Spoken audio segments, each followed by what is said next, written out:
এখানে বিড়াল, এখানে কিছু লোক বসে আছে, একটা দুইটা। তারপরে এখানে হচ্ছে আমাদের তিনতলা, এখানে তিনতলা, একটা মাত্র লোক বসে আছে।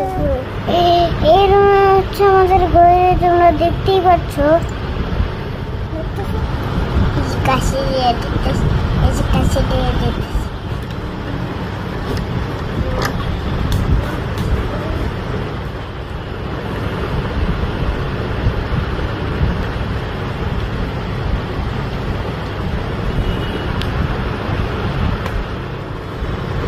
हम कांपते देखी তাড়াতাড়ি ইনজেকশন দে। ফারিন কান্না করো না, তোমার ব্যথা হয়েছে এজন্যই তোমার ইনজেকশন দিতেছে। তুমি কান্না করো না। পড়েছি তো।